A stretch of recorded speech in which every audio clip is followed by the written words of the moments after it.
good morning, CEOs, co creators of extraordinary outcomes. Welcome to Monday Morning Magic, live 7:30 a.m. Eastern Standard Time. Last week we were not here, took the week off to try to deal with some of this technical stuff, made some advances, and still have some advancements to make. But anyway, I want to give us today's topic, relation. Uh, I, I've been thinking a lot about people, places, things. What's my relation to my environment as it relates to my personal and professional development? Let's get into our introductions before I get more into that topic. So, how was everybody's weekend? I hope everyone had a good weekend. This weekend was pretty nice. I had an opportunity to be in my neighborhood and watch a few basketball tournaments with the youth or adolescents that go to different schools in this neighborhood. Last weekend was pretty nice too. There was the annual Lower East Side cookout and festivities in the Lower East Side. Pretty cool, pretty nice. This weekend again, more celebration basketball tournaments, and it always excites me to watch the young ladies play basketball. In junior high school, I played basketball for my high school, and I loved basketball as a youth. I still love to watch people play basketball, men, women, children. It is so much fun, but I get a real special feeling, excitement, and joy when I watch the young ladies play basketball. I come from an era where that sport for young women weren't so acceptable back in the day. So to know that myself and other women or other youth from my age range as adolescents and women today get a chance to play basketball, that we have a WNBA, is so exciting to me because it was people like myself, not saying I'm taking all the credit, but I'm just talking about my experiential knowledge, that it was such a task to want to do something that you desired and have it be accepted by the masses, by society. And to see that women stayed with it, young ladies stayed with it. And as I said, we have a WNBA. The youth that I saw this weekend, some of them aspire to play in the WNBA. And they're starting off young. They're out there with their coaches. They're building up their skill set. And like I said, it has a special place in my heart because it takes me back to my youth. It takes me back to a time when all of that wasn't possible without society frowning upon women in sports. So, big congratulations to the teams that won, to the teams that played uh, during the weekend. Again, a special place in my heart. I have the StreamYard link in YouTube and then Facebook. If you want to leave a comment, you can on YouTube, but not yet on Facebook. And this is what I was speaking to earlier. Even though we're streaming live on Facebook, and if I want people to be able to leave a comment such as this, it's only coming up on YouTube right now, but it's not coming up on Facebook. Facebook changed one of its technologies I want to say a couple of months ago, and it didn't dawn on me until later that I can see the YouTube comments, but I can't see the Facebook comments. So I'm trying to straighten that out on the back end. As you know, guys, I struggle with this technology, but I'm getting better. So I'm trying to Uh, I'm sorry.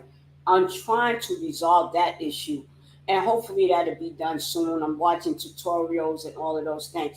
But on YouTube, yeah, you can leave a comment. Hopefully, I can get the comment to be shown on Facebook as well.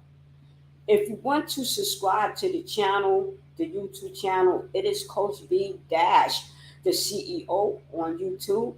Please subscribe, like, share, leave a comment. And I want to thank all my viewers who watch. Sometimes I go back and I look at the data points, and I am surprised. I recently went back and looked at the viewership for one video, and it said it had 350 views.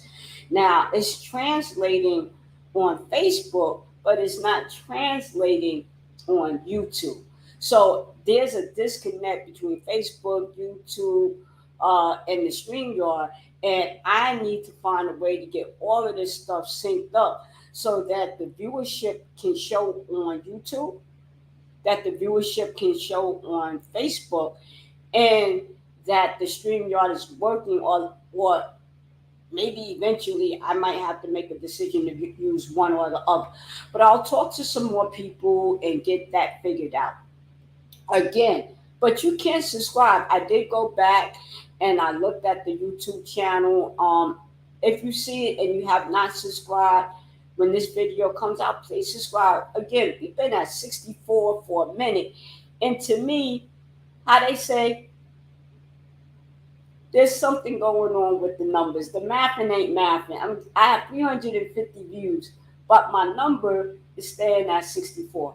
So it's a lot for me to reflect on, to think about. I enjoy that the content is being viewed, but I would love it even more if the numbers, the subscriptions, the likes, the shares go up as well. If you know anything about these algorithms, you need like 3 or 4 components to push something. They look at the subscription, they look at the likes, they look at the share, and if those numbers are not moving, then the content stays at a standstill, so to speak. Again, help me help you. So today's topic is relation. I had been thinking about this topic for a while now, and one of the reasons why I've been thinking about it so much is that we're post pandemic, and companies are still finding their way, meaning whether or not they're going to stay hybrid, whether or not they're going to have people come into the office, whether people are going to stay home. For myself, I work from home. So as I'm watching people return back to the office, whether it's full time, part time, sometime, it's changing the dynamics of how one relates in the world. And I noticed that I'm watching commercials, and the commercials are talking about back to school, and I'm like, my God, it's only August, it's not September yet. But then when I talk to other people, they're like, no, depending on where you live, children will be back in school as soon as August 17th, depending on where they live. So why do I say that in terms of relation? What's happening in my environment may not necessarily be happening in other people's environment. And what's happening in their environment may not be happening in my environment, meaning, I'm still working from home by choice, mind you, by choice. And some people are going into the office by choice. Some people are working hybrid by choice. But it changes the dynamics of how we are in relation to one another. But, as normal, I wanted to give the definition of relation, a way in which two or more people or groups feel about and behave towards each other. And I was like, wow. A lot of times when we hear the word relation, a lot of people go relationship. And I didn't want to say relationship because I really wanted to talk about how we feel about and behave towards each other. Now, I would be remiss if I did this after missing. I see I have a viewer out there. Good morning. I would be remiss if I have two viewers out there. Thank you. I would be remiss if I did this today and I didn't talk about what happened in Montgomery, Alabama. Because remember last week I didn't post. This thing was all over the news, all over YouTube, all over social media. And when I got wind of it, I was like, oh my, what's happening here? How are we feeling towards one another? And how are we behaving towards one another? Thank you, Teresa. I just saw it come up on my computer, Teresa. Oh, there's Teresa. Let me put this up. All right, that helped. Hi, Teresa. Good morning. How are you? Teresa Noor, Tai Chi for Recovery. Thank you so much for being a part of this. And I can see that you're on Facebook and this is working. Yay! All right. I'm so happy. Again, another comment. Let me see what Teresa said. Yes, fantastic. Thank you, Teresa. Thank you. I really appreciate it. Thank you so much for letting me know that all of this stuff is working. I'm laughing. This is real time, y'all. Real time. So back to the Montgomery, Alabama. So I get wind of what's happening, and I'm wondering how people are feeling about it. What's our behavior towards one another? And I talked to a couple of family members. We had some dialogue about it. And one thing that one of my family members brought to my attention, that there was a beautiful ceremony that happened last week in Montgomery, Alabama, to represent all of the trials and tribulations that African American people have been through in the past there. And that got no media attention. None whatsoever. None at all. None at all. And I don't know where, my family member found the clip at, but I was like, why is that not on the news as well? Relations. How do we feel about or behave towards each other? Remember, it's an individual or a group. When I think about relations, I'm thinking about my neighbors. I'm thinking about my community at large. I'm thinking about my colleagues. I'm thinking about my intimate relationship. And I'm thinking about my friendships. How do I relate? How do I feel about them? And when I'm working with groups of people, how am I feeling? How am I behaving? Am I even conscious, right? Conscientious about the things that I'm saying or doing? Do I realize that the way that I feel and the way that I behave have impact on other people? Am I self-aware about who I am when I'm in the room with other people? Am I in the room sharing the space? Am I in the room dominating the space? Am I in the room creating equitable situations? And you might say, well, how does this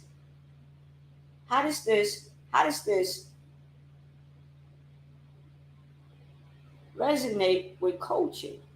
So when we talk about coaching, one of the life areas is relationships. Our relationships with people, our relationship with coworkers, our relationship with family, our relationship with loved ones. It is a part of life. And some people might say, take an inventory. Let's sit down, let's take an inventory to see, what is our relations. We have a slogan that goes, people come into our life for a season, a reason, or a lifetime. And that's true. People don't stay with us forever. But what is and how am I relating? And if I'm coaching people, how am I relating to the people that I am coaching? How am I feeling about the people I am coaching? And for those that are being coached, on a scale from 1 to 10, how healthy are your relations with or towards others? A lot of times we could take for granted relationships that we think that people will be around forever. We'll go, oh, I'm going to call so and so. I'm thinking about so and so. No, I'm going to do this and I'm going to do that. Only to realize that time will go by. The call wasn't made, the time wasn't made. So the relating wasn't done. And I talk to my friends a lot about this, right? In our friendship dynamics, we talk a lot about how relationships come to an end. And relationships normally come to an end because people stop communicating or they don't have healthy communications or the way they feel and the way they behave towards one another can change the dynamic of how they relate to one another. And it doesn't matter whether it's colleagues, friends, family, or loved ones, or your environment in which you stay. And so, on a scale of 1 to 10, how healthy are your relations with or towards others? Just take a moment to think about that. Is there room for improvement? I believe there's always room for improvement, but I also believe that it takes two to make a relation, whether it's with colleagues, loved ones, whatever. If people fade out of the relations, we're no longer relating, we're no longer spending time, we're no longer uh, communicating, then maybe the relationship has come to an end.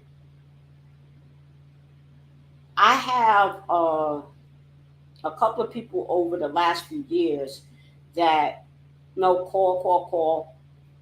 I'll get back to you. 2 or 3 weeks will come by, and maybe we'll catch up. But then it'll be 4 or 5 months. And some people are from the school of thought, we'll pick up where we left off at. But when you pick up from where you left off at, you're really playing catch up. You're not really nurturing the present day situation. If you ever notice that, if you haven't talked to a person in a long time, you're like, hey, what's going on? How's things been? Oh, this happened, that happened. And you feel caught up. You feel caught up. And you're like, oh, okay. And then another 5, 6, 7, 8 months will go by and you get caught up again. See, I don't want to get caught up. I don't want to get caught up. I'd rather be a part of the process. And the reason I'll tell you why, and then I'm going to end with this. Here's the reason why. When you're playing catch up, there's so much growth that has happened in between that the person wasn't a part of the journey. I want the people that I relate to, be it colleagues or whatever, let's be a part of the journey together. Now, everybody can't go on a journey. Trust me, I'm 100% clear with that. But for those that are close to me and my network, my working network, those that are my loved ones, the people that I care about, I want to go on the journey with you. I don't want to bring you up to speed. I don't want you to catch up. I want you to be on a journey with me. I want you to be on a journey with me. But that's my thing. That doesn't have to be everybody else's thing. But the coaching question, and you can tell me, you can leave a comment. Tell me how you feel about that.